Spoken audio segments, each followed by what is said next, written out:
it's really important that we don't just pick some star architect, that we don't just like pick some design or, oh, this is a cool style, or, stainless steel. Like, no, we need to look inside of ourselves and what do humans need? How are we kind of evolved to experience the built environment?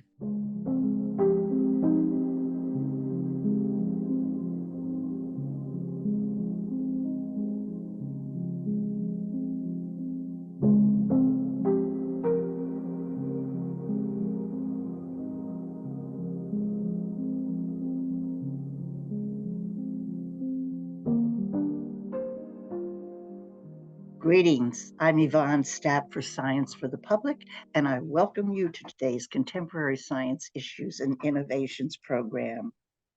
By 2050, some 75% of the global population will live in cities, it is projected. Future urban design must include not only innovative architecture and engineering, but optimal environmental, health, and social aspects of city dwelling also. Our guest, Justin Hollander, is an internationally recognized expert on urban planning. Dr. Hollander is a professor of urban and environmental policy and planning at Tufts University. He explains here how urban planners anticipate the challenges of this urban transition, and the urban future, keep in mind, might include colonization of planets. So, Dr. Hollander also will discuss his recent book on the prospect of Mars settlement, The First City on Mars, an urban planner's guide to settling the red planet. Dr. Hollander, welcome and thank you very much for for joining us. Hi, Yvonne. Thank Right, you. exactly.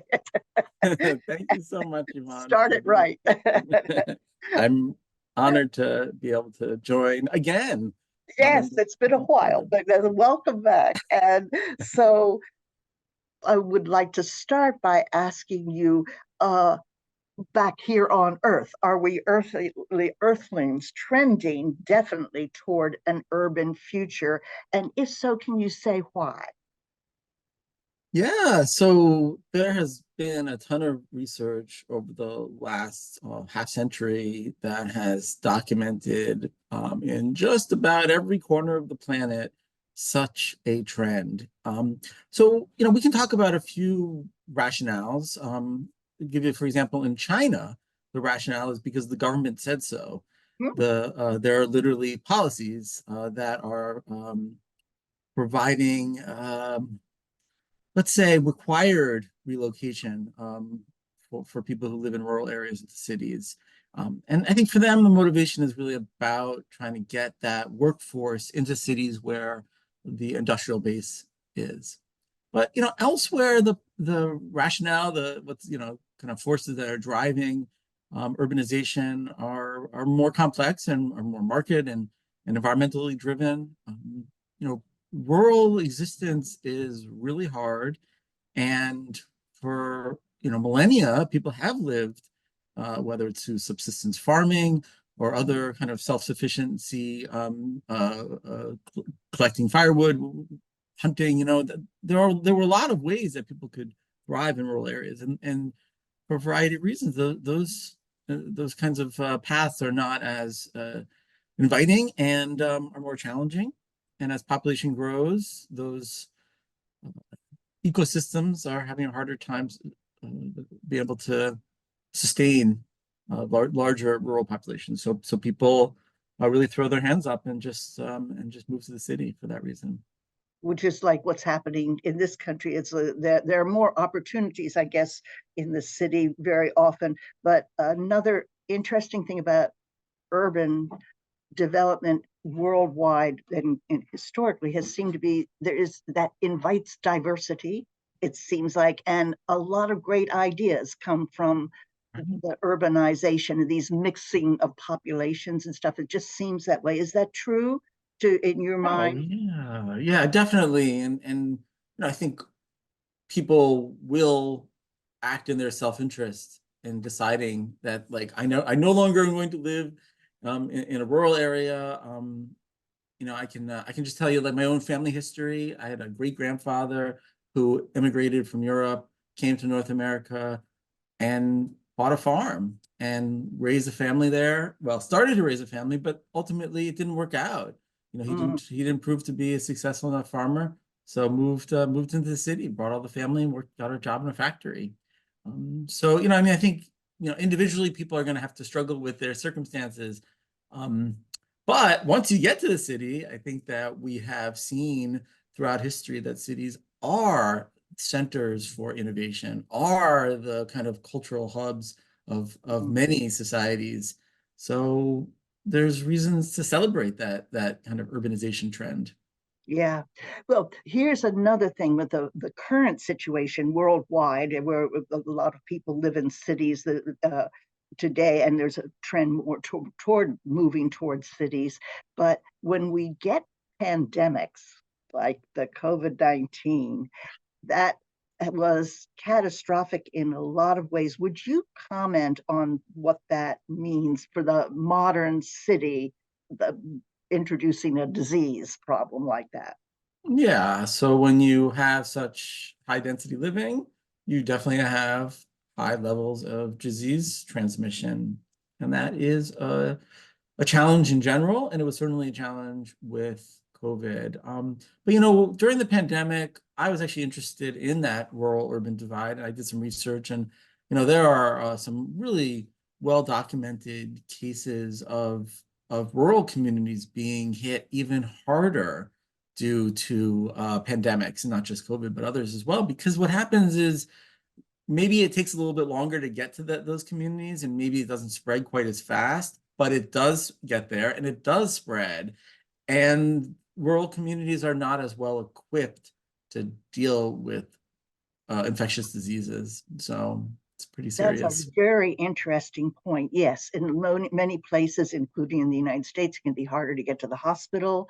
All kinds of things when you have urgent situations and health situations in the rural areas. So that's interesting. So I was thinking in terms of how it seemed that like cities like New York became a wee bit desolate with the COVID, as Yes. offices shut down, as people were reluctant to get back to normal life, more hesitant, Mhm. and so on. But it was an interesting lesson, I suppose, and one that we'll deal with more, I guess, in the future. As these urban areas revive today, then can you tell us what kinds of changes they're likely to make, given climate change, for one thing, and for example, flood risks on coasts, and many cities are on coasts, and also massive population changes, increases, and transitions? Yeah, so what we're facing today is a situation where there's a lot of pressure on um, downtowns, because the downtowns, let's focus on the United States, has historically been the not only the centers for kind of commerce and entertainment, but also for government. And so during the pandemic, they became ghost towns. That has certainly changed, since the lifting of all the restrictions. But many of those downtowns still are not quite at that peak level. So, I mean, are we talking about converting some office buildings into housing? Yes, Mhm. and that in some cases, that's been the path. But there's a lot of other kind of challenges related to re-understanding the nature of work. So much more of a hybrid and Mhm. remote working has really shifted the kind of transportation patterns in metropolises. And one of the things that I found pretty interesting is how public transit use has not gotten back up to that level that it was pre-pandemic. So is that because of the pandemic, or is it because of things like Uber and Lyft? There's so many other ways that we can get around that. Maybe this is a new normal that we need to just kind of adjust to. Yeah, I know you've mentioned elsewhere, the how cities used to have trolleys and so on, and this all changed radically. You bring up this point of the transportation is really vital to the modern city, and in these old cities, at least here in the United States, and we're one of those here, the transportation, public transportation can be flawed at best. They've had a hard time getting back to anything like normal. Does it cost a fortune to redevelop these things? It's for something so necessary. Should we be doing that? Yeah, I think public transit's a great thing for cities, communities, governments to invest in. But it's only one piece of the mobility puzzle. I taught this class yesterday where we talked about Copenhagen, Denmark. I mean, this is a city that was really drastically redesigned and rebuilt during the course of the 1970s, 80s, and early 90s. It went from a car-centric city to a bike and pedestrian-centric city in really just a very short period of time. And all the naysayers are like, it's too cold in Denmark. People aren't going to bike. It's crazy, but they do. And it's because the city really invested in that kind of infrastructure. So yeah, public transit is important and they have really good public transit, but you make places that are accessible by walking and by biking. And then that's another excellent way. Speaking of abroad, I spent some time in Japan. Yeah. People bike all the time, and it's not just young people. Electric bikes are everywhere, and elderly people. I saw elderly Yes. people who could barely walk, but they can get on that e-bike and zip across town. So I think it's about making those kinds of modes of transportation safe, and that's something that we're actually starting to see in the greater Boston area. Yeah, that is a really important point because I agree with you. Elsewhere in the world, a lot of people are making that transition to bikes. If everybody is biking, you can bike. Here you take your life in your hands probably, but Yes. at least in Boston. But the thing is that it saves. There are many good features about it, and it is possible to do it. So thank you very much for bringing up that idea. And I think a lot of people would subscribe to that idea.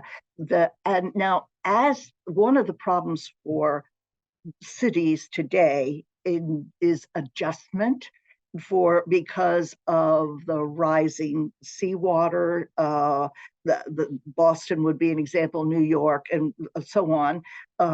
That this will threaten cities in a lot of ways in the future.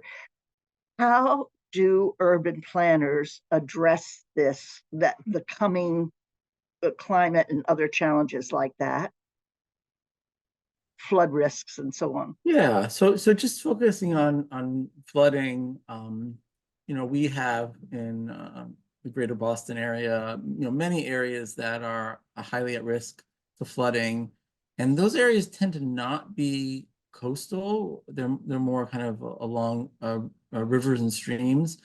But in terms of coastal flooding, which, certainly in like hurricane type events, we do see that. And, there are many esteemed climate modelers who will tell us that we can expect sea level rise to contribute to coastal flooding in the future. But I think the challenge is look at Boston. Boston has done more planning around climate change preparedness than probably any other city, at least in the region.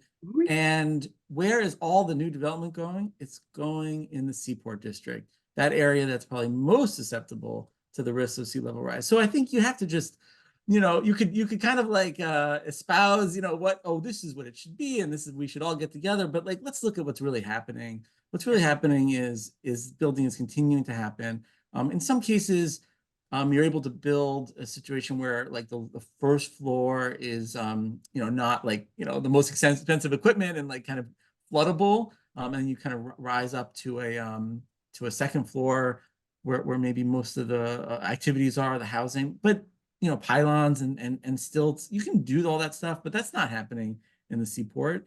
So like, what does that tell you? What's that kind of message that's being telegraphed when you see that? So. I don't know. I don't know. They're not paying attention or they're going ahead. For urban planners, what's the biggest challenge in terms of planning for the future here in the, say, in this country? Yeah, I think that managing mobility is a big part of it. Managing housing, Mm, because we have people kind of coming into the country in droves, and that's not like a bad thing. I mean, we have a great country. We should want people to come in, but there's this big kind of political debate. Whether it's in DC in the halls of Congress or in some of the border states, like how many people do we want to come in? But the fact is they are coming, and we need to be able to have enough housing to be able to accommodate them. So, I think one of the things that I feel is part of the answer is to be able to increase the supply of housing. Now, there's this idea of not in my backyard, NIMBY. A lot of people just feel like, that's great. You're right. We should have more housing, but nowhere near me. I like my community. And even, this is something you hear even in very high density communities or neighborhoods. People will still say, we're enough. We're dense enough. We don't want more. So it's a full range from rural communities, suburban, urban. That's basically the kind of attitude. So, I think the answer is and be able to find ways to accommodate that kind of new growth, new housing, be able to allow people to come into this country legally or whatever means is appropriate, but be able to provide places for them. So one of the things that I've been working on with my students is this idea of creating zones where right now, maybe in that zone, there's some sort of rural use. Maybe there's forestry or agriculture, but create a zone so that they can build high density urban or maybe village style housing, mixed use, considering sustainable mobility. So right now, you go to the zoning codes of cities and towns in Massachusetts, and there's nothing like that. mm. But if you could create those kinds of new communities that would allow for the accommodating all that new housing over the next couple of decades, we can basically not fundamentally change the quality of life in Massachusetts, but still we could probably double or triple our population. So that's one lesson. We can accommodate more people. The question is where to build in. So that's one issue. I'd like to ask also about building types of the architecture that you would anticipate and the materials. And then I want to ask about spaces like environmental spaces in the city. So first, is there any new direction with the architecture for the new housing, which it's going to have to happen? So the architecture and materials for that, is that? Yeah, well, so there's been a lot of research that I've been part of, contributed to some of these studies, but like this research is really showing how it's really important that we don't just pick some star architect, that we don't just like pick some design or, oh, this is a cool style or, stainless steel. Like, no, we need to look inside of ourselves and what do humans need? How are we kind of evolved to experience the built environment? So I think that that's the answer. And when you look closely at the human experience, you find that people really need certain types of design, certain types of architecture that connects with the local environment, this kind of idea of vernacular. They need to have certain type of variation, variety. It can't be plain. The idea of a blank wall or blank facade is bad for our brains. We don't like to see that. So like there's certain elements and bilateral symmetry where the right and left side is the same. I mean, there are certain ideas that really we've seen if you go around the world and you go to older communities, older buildings, the ones that are still standing, there's a reason they're still standing because people love them and they connect with them. So like that has to be the model. And I'm not saying it has to be backwards. It has to be, only old fashioned, but you have to look at the kind of designs that have held up. And And there's a reason they match our DNA. They match our kind of inborn need for certain types of forms, patterns, and shapes. So they have character. In other words, Well said, yeah. apparently the personality, and that's interesting that you mentioned that because it seems like a lot of, say, the high rises meant to accommodate large populations are boring, and but not just, I'm not sure how stable they are, but they are rather dull compared to some of the architecture that could be there, perhaps. So that's one thing. The other thing is that, well, they're connected, that I have noticed a lot of interest in city gardens. People participate in these things. They make the food fresh and available, much cheaper or no cost at all. That and the idea of a green in the cities, parks and things. Do you agree with that? Is that an important, are those things important features, these outdoor things? Yeah, I mean, these are our, there's a name for it. It's called biophilia, that kind of Yeah. love of nature. We're designed, we are of nature, and we are designed to want to see nature and be part of nature and to connect. And so, yeah, the idea of community gardens, or really just any kind of gardens, or plant life is really, it has to be a big part of any kind of design for a city. Okay, so you would the urban planners would figure into the designs greenness of some sort, so that people can take walks and see something besides concrete all over the place Yes, and it's stuff. very important. Yeah. All right, that's great. That brings me to another thing about design. I don't know if you have been involved in this in anything, but around here, around Massachusetts, there has been redesign of mill towns that were once lethal. They were toxic and they were hideous and everything else, and they have brought some of these mill towns back and they are fabulous. So they've made sure to incorporate the right kind of stores, maybe galleries, all kinds of things that keep people interested in the community. What do you say about that? Would you, the future, can we revive some of the things that have been destroyed, basically? Yeah, and I do believe that many of those kinds of mill towns that you're describing that were built largely in the 19th century, early 20th, have a lot of those kinds of design characteristics that I was referring to before. Not all of them do, but many of them do. And so it would be a shame to just destroy them or walk away from them.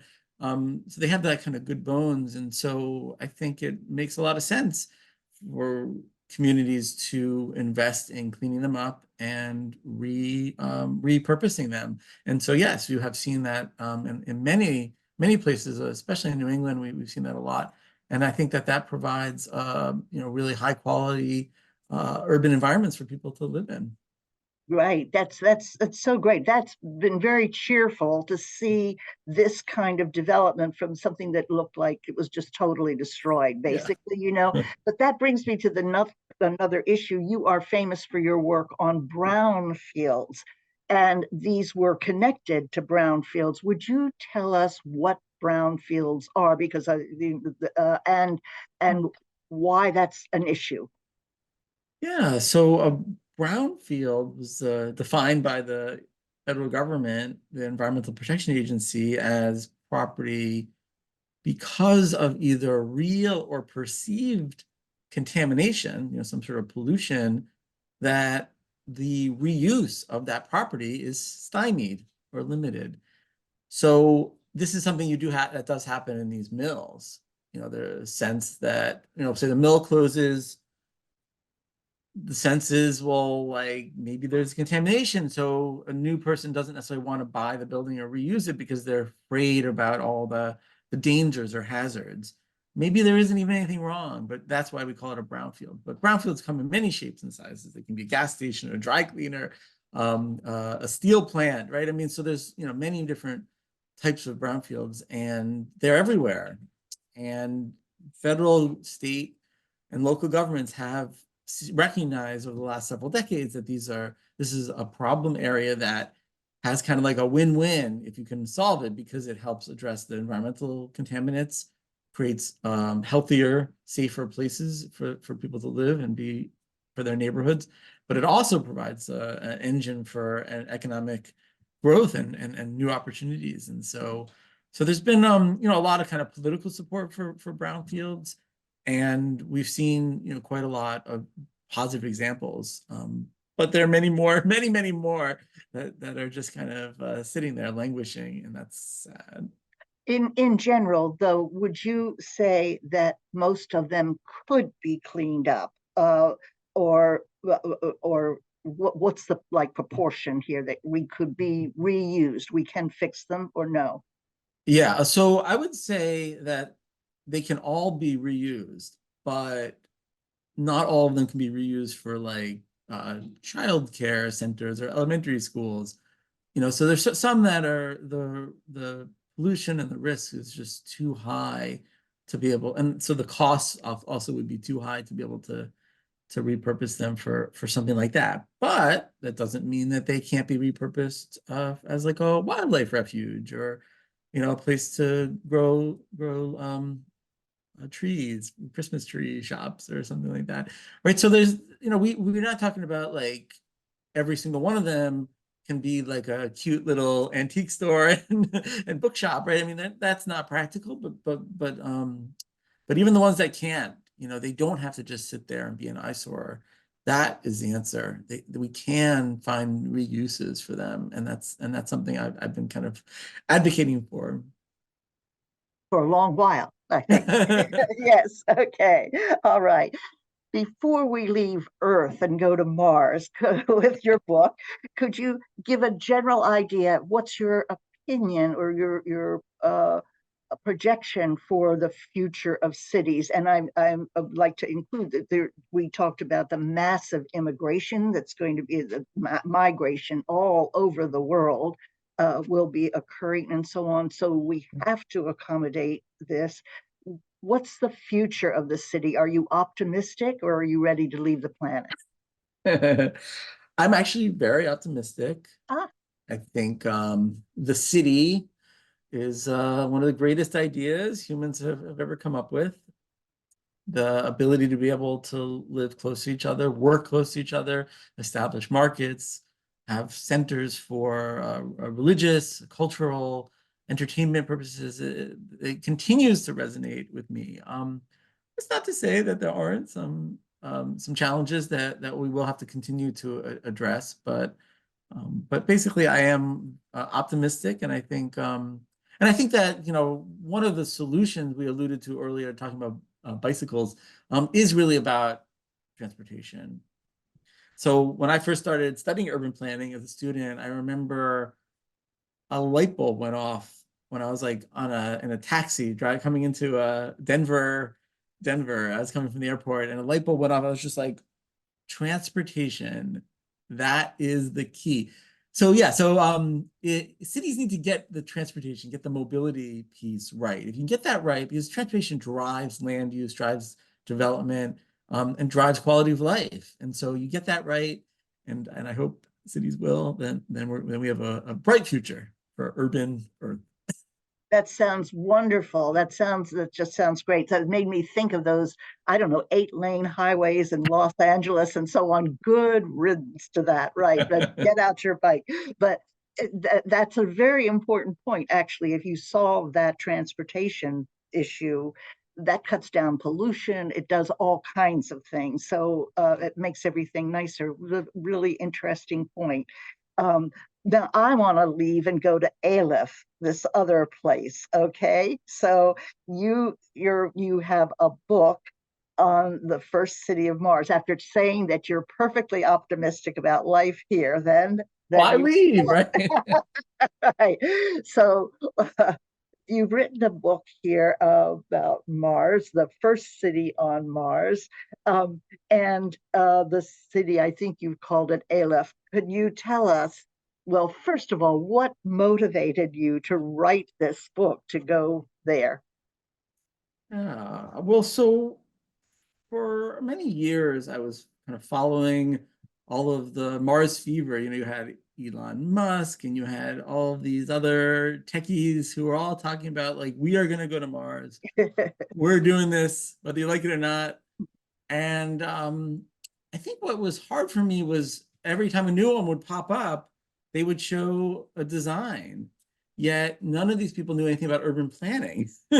So, like, they're trying to convince the world that they are going to build a rocket and land people on Mars, but they don't know anything about how to design a city.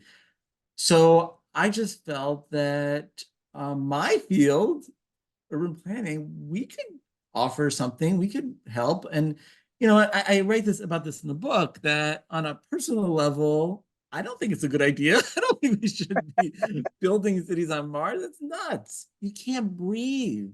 I mean, the atmosphere is basically poison. The atmospheric pressure is so low. I mean, it's just like totally a ridiculous idea. But here's the problem. People are nuts. And people are going to go to Mars. I mean, for me, there's no question. I don't know if it'll be this decade or next, the one after, but people will go. And it's kind of like the story of the settlement of Jamestown. I mean, they came all the way from Europe and they landed and then they all died. So I'm not saying I could prevent that, but I'm just saying, like, if they're going to come, if they're going to go to Mars, let me at least help them understand what the body of knowledge in urban planning can offer so that there's a very high degree of success. That's all I'm saying. Okay, and what was your major idea or your major ideas in terms of that urban design for there?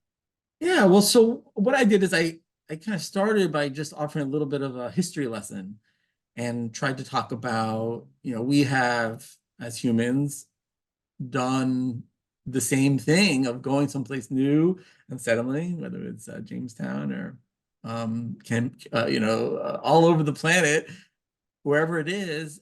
So there's like really well documented histories. And so what I did is I kind of picked a few examples. I looked at the Greeks and the Romans and the British in the United States and in Oceania, and like just tried to pull out some salient lessons from each of those.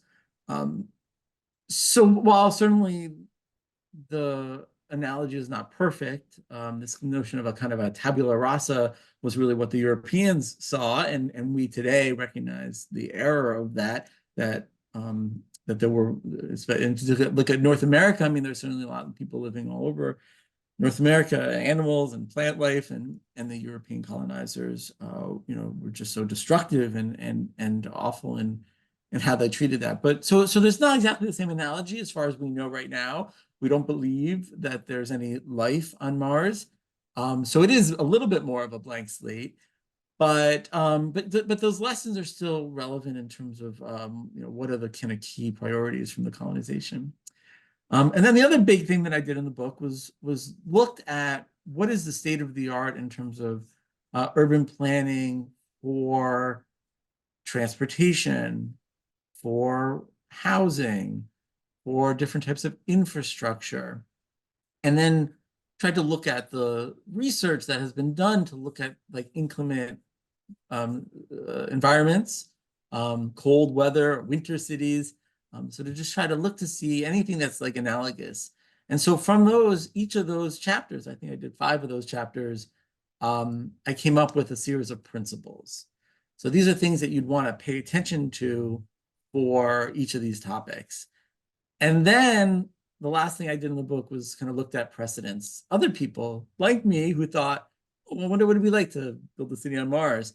And so looked at those examples and going back decades and trying to cull the most relevant examples. And then ended the book. And I said, I could end the book now. This is what I wrote. I said, I can end the book now. We've got our principles. You have a few examples, but nobody's going to read this book if I end now. So instead, I worked with a student and we created this plan for the city of Aleph and said, this is what, like, one possible vision of what you take all these principles, you mix them all together, and this is what it might look like. So lots of really cool images and maps and diagrams. Great. That's great. I hope you'll take gravity with you too. Also, that might be a small problem over there, and radiation and stuff. So I wasn't sure whether you had built that into the idea, or well, how large a population you would expect of for settlement of that sort. How would you project very quickly? Did you think of it in terms of really an urban population, a large population? You Yeah, did. well, so for your first question, the all of those hazards, the radiation, the atmospheric pressure, the gravity, the lack of air to breathe. I mean, like all those things were baked into the all the analysis and all that research. So that was the starting point. And then in terms of the scale, what I was looking to do with the plan was to try to take all those principles and just show what it might look like at a kind of a small scale, a manageable scale, but then to make it so that that small, which we looked at maybe where a couple thousand people could live, how you could easily replicate that with the appropriate transportation infrastructure, which was really, central to building that out. There you could repeat it and repeat it across the landscape of the planet and easily accommodate several hundred thousand people. So it's really presented as something that's really that's smaller, a few thousand people at max, but we illustrate how you could really make it much bigger with just by repeating the same patterns. Okay, that's great. Thank you for all of that. And you say you're not planning to go yourself. Is that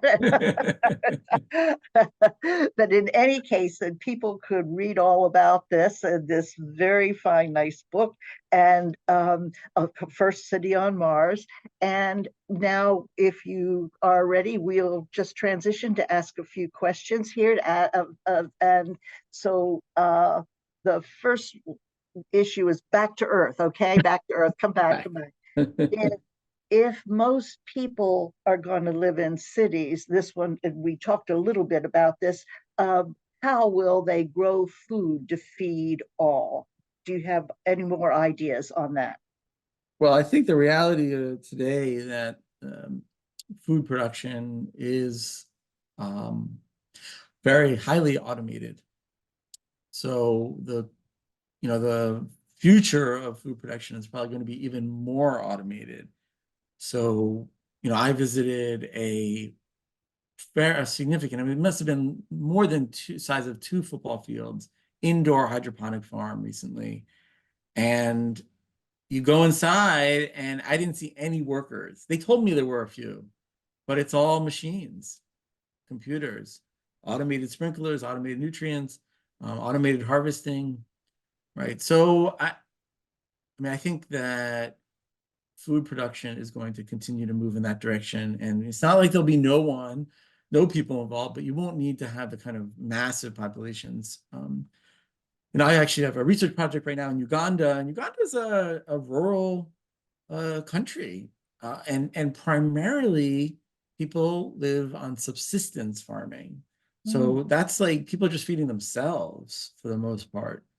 So that I think to the extent that changes in the future, and we're looking at more of an urban Uganda, you're going to see more kind of like large scale farming in the way that you see here in the U.S. Right. That's interesting. You brought up those towers. Now they already exist for sure, and you can do a lot with them. You don't have to worry about the weather and all of the rest of those other considerations. And apparently, I think the food is nutritious. Now this is veggies and fruits, I think. I don't know about grains, for example, and so on, but you could do a lot. And then there are these even community gardens, I guess, in cities, so that it is something that can be resolved. You don't have to transport perhaps from such long distances, and so on. So that will be interesting. A little more self-sufficiency, is that what you're saying? But on a massive scale, in an urban environment. That's interesting. Okay. Uh-oh. Back to Mars. Okay. Would you like to share your vision of daily life, which you are so excited about, right? To go. once we create the residential communities there, what's daily life going to be like? Yeah, so in writing the book, which is very much kind of like I hate to use this word, but serious. It's a serious nonfiction book. But I did carve out just a few pages where I did like a fictional account, just like the person asking the question. I did write like a little fictional account of what it'd be like to live there. And yeah, I mean, I think you're looking at a time where you're spending most of your time indoors, especially in the first, whatever, several decades or maybe even centuries.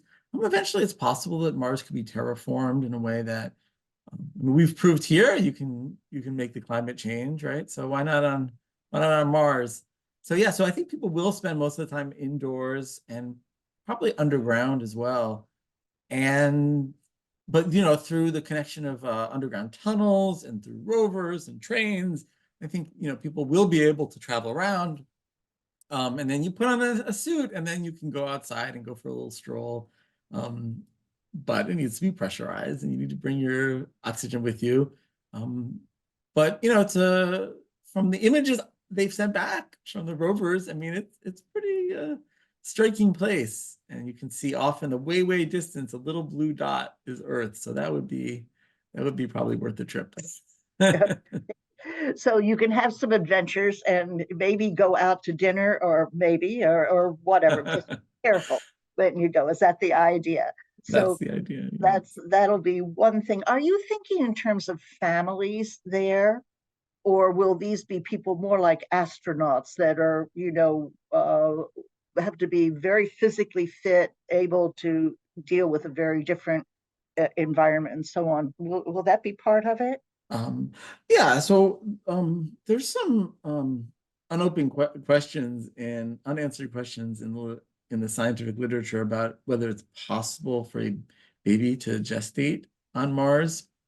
So you might not have families, at least initially. But the question, can you have like younger people or people who aren't that fit? That I think we know. I think it is okay. That it will, there are certainly going to be massive physiological changes that will occur on a person, and living there, might also drastically shorten their life. But we also believe that you could live there and that you'll have to just adjust to the kind of different environment. That's all. Okay. Now, another question on Mars here while you're there is that what policies should be put in place to ensure equitable access to land and resources and so on? You're going to have good government, aren't you? Okay. Tell us about that. Right. Yeah, no question about that. In approaching this project, I looked to Antarctica as a model to be able to go through this exercise of designing that first city. So in Antarctica, there's a treaty that's signed by all relevant countries that have um, expeditions there. And they've been able to kind of essentially divide up the Antarctic region, and there's some level of kind of shared resources and shared responsibility. So I think that you would probably see something similar on Mars, at least in the beginning. Maybe over time you would develop some sort of democratic governance system, direct elections, all that. But I think you're probably looking initially at more of kind of like a centralized, controlled economy and state, which would just be allowed, in the same way that the Antarctic system operates like that, just to be able to make sure there's air to breathe and water to drink for everyone. And then once things got stabilized, there's opportunity to allow the free market to maybe set in a little bit more. We'll see. You do you have any other questions, or I mean, I should say points to raise about the life on Mars, or for that matter here, before we close up? No, nothing special else I want to share. It's been a pleasure, Yvonne, to join you, and I really appreciate those who are listening or watching. And feel free to kind of reach out if you have any questions. I'm happy to answer anything. Before we leave, sorry, one more question here. That when you did the work of designing the city on Mars, what part of science what is the part of science that you use and the part of your imagination? Were the scientific maybe and Yeah. imagination issues there? Yeah, so like the bulk of the book is about 5 chapters is really looking at that kind of science and engineering of transportation, infrastructure, commercial development. Like so looking at all those questions. And so really that research that I did fed into the principles. Mhm, mhm. So for each of the chapters, I have these principles. So the principles are supposed to reflect the science as best as I can, and then I use my imagination with along with my student Burke Deeker, and we took that and created a design to try to express it. No problem. Right. Okay. We have to wrap up. I really appreciate that you joined us today. This was lots of fun. And I wish you the very best with both Earth and Mars, wherever you're going to settle out on. Thank you so much, Dr. Hollander. Thanks, Ivan. Okay. Bye.